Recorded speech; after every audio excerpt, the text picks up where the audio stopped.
ગુજરાતના રાજકારણનું એક એવો પક્ષ જેણે દાયકાઓ સુધી શાસન કર્યું પણ આજે પોતાના જ ગઢમાં શ્વાસ લેવા માટે સંઘર્ષ કરી રહ્યો છે। 2022માં માત્ર 17 બેઠકો પર સમેટાયા બાદ શું 2027માં કમબેક કરશે કે પછી ઇતિહાસ બની જશે? એક બાજુ આંતરિક જૂથવાદનો અજગર પક્ષને ગળી રહ્યો છે તો બીજી બાજુ જનાક્રોશી યાત્રા દ્વારા લોકો સુધી પહોંચવાની કોશિશ થઈ રહી છે। આજે વાત કરવી છે વાત વિગતવારમાં કોંગ્રેસની। નમસ્કાર, વાત વિગતવાર સાથે હું છું ભગવતી વિશાવડિયા।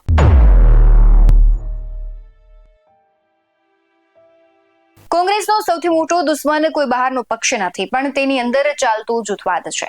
શક્તિસિંહ ગોહિલ બાદ કોંગ્રેસની કમાન હાઈકમાન્ડે અમિત ચાવડાને સોંપી પરંતુ તેઓ પક્ષમાં જીવ ફૂંકવાનો પ્રયાસ તો કરી રહ્યા છે પણ શું તેની અસર છે 2027ના ઇલેક્શનમાં પડશે? અને સૌથી મહત્વનું એ છે કે અમિત ચાવડાને બાકીના નેતાઓ સાથ આપશે? દર ચૂંટણી પહેલા કોંગ્રેસના દિગ્ગજ છે તે કેસરિયા ધારણ કરી લે છે ત્યારે કાર્યકરોમાં પણ ગણગણાટ શરૂ થતો હોય કે લડત કોના ભરોસે લડવી। જ્યારે સેનાપતિ જ બદલાઈ જાય ત્યારે સૈનિકોમાં હતાશા આવવી સ્વાભાવિક છે। વિધાનસભામાં વિપક્ષના નેતા પદ માટેની ખેંચતાણ હોય, ટિકિટની વહેંચણી હોય, કોંગ્રેસના નેતાઓ છે તે જનતાના પ્રશ્નો ઉઠાવવાને બદલે એકબીજાના પગ ખેંચવામાં વ્યસ્ત દેખાય છે। ભાજપ સરકાર સામેના લોકરોષને મતદારોમાં ફેરવવા માટે કોંગ્રેસે જનાક્રોશ યાત્રા અને ન્યાય યાત્રા જેવા કાર્યક્રમો શરૂ કર્યા। યાત્રા દરમિયાન ભીડ તો ભેગી થાય છે પણ એ ભીડને બૂથ લેવલના મત સુધી પહોંચાડવા માટે કોંગ્રેસ પાસે મજબૂત પેજ સમિતિ કે સંગઠન નથી। જનતામાં એવો મેસેજ જઈ રહ્યો છે કે કોંગ્રેસ માત્ર ચૂંટણી આવે ત્યારે જ રસ્તા પર ઉતરે છે। પ્રજાના પ્રશ્નો પર સાતત્યપૂર્ણ લડતનો અભાવ 2027માં કોંગ્રેસને ભારે પડી શકે છે। 2022ની વાત કરીએ તો 2022માં જે રીતે આમ આદમી પાર્ટીએ કોંગ્રેસના મતો કાપ્યા તે 2027માં પણ મોટું જોખમ છે। જો કોંગ્રેસ મજબૂત વિરોધ પક્ષ તરીકે પોતાને સાબિત નહીં કરે તો વિરોધ પક્ષના મતો વહેંચાઈ જશે અને સીધો જ ફાયદો છે ભાજપને થશે। જ્ઞાતિવાદનું આખું ગણિત છે તે હવે નવું શરૂ થયું છે કારણ કે ધાર્મિક સાથે સામાજિક અમુક કેન્દ્રોમાં ભાજપની પકડ હવે તે મજબૂત બનાવી રહ્યું છે। પાટીદાર, ઓબીસી અને આદિવાસી મતો મેળવવા માટે કોંગ્રેસ પાસે કોઈ ઠોસ રણનીતિ દેખાતી નથી।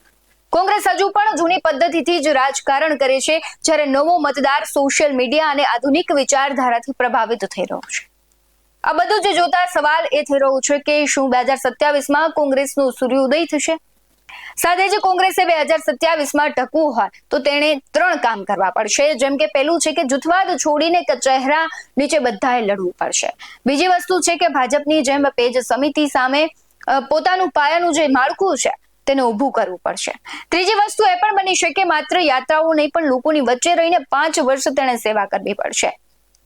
તમે કોંગ્રેસનો કાર્યકાળ જુઓ, તેમણે ખૂબ લાંબા સમય સુધી સત્તા પર તેમણે બેસી અને કાર્યો કર્યા। ત્યારબાદ ભારતીય જનતા પાર્ટી સત્તામાં આવી। ફરી એક વખત હવે એ સમય આવી ગયો છે કે ક્યાંક ને ક્યાંક ભારતીય જનતા પાર્ટી માટે લોકોમાં રોષ હશે। હવે લોકો પરિવર્તન ઈચ્છે છે પરંતુ પરિવર્તન સામે લોકોને એક ઓપ્શન મળવો જોઈએ કે ભારતીય જનતા પાર્ટીને ન વોટ આપી કોંગ્રેસ અથવા આમ આદમી પાર્ટીને આપે તો કોંગ્રેસ પાસે એવી રણનીતિ હોવી જોઈએ, એ રણનીતિના આધારે લોકોને આકર્ષવા જોઈએ। કોંગ્રેસની કૂટનીતિ કે રણનીતિ ગુજરાતમાં અને રાષ્ટ્રીય સ્તરે કેમ નિષ્ફળ જાય છે તેના પાછળ અનેક ઊંડા રાજકીય અને સંગઠનાત્મક કારણો જવાબદાર છે।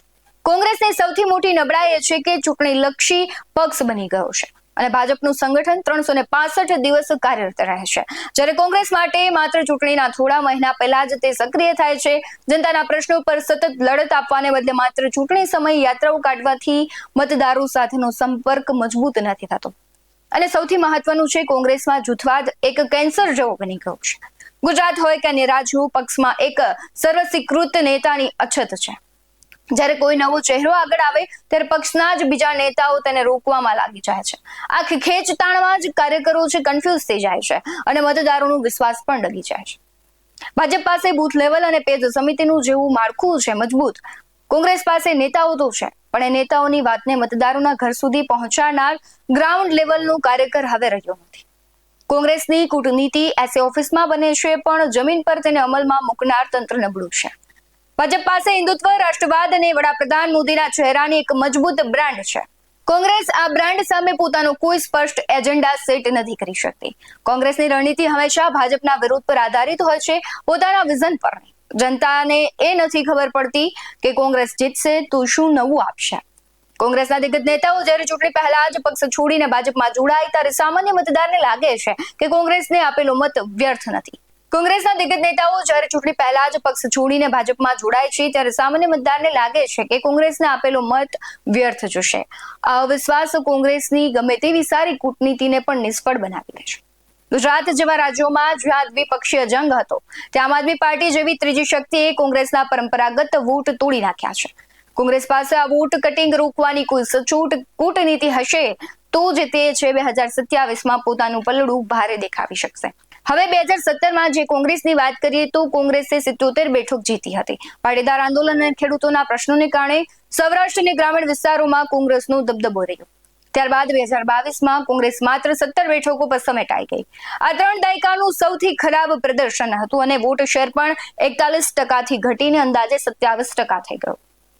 પ્રાદેશિક સમીકરણોની વાત કરીએ તો સૌરાષ્ટ્ર કચ્છમાં 2017માં કોંગ્રેસ મજબૂત હતી પણ 2022માં ભાજપે ક્લીન સ્વીપ જેવી સ્થિતિ સર્જી એટલે કે અમરેલી અને ગીર સોમનાથ જેવા જિલ્લાઓમાં કોંગ્રેસ શૂન્ય પર આવી ગઈ.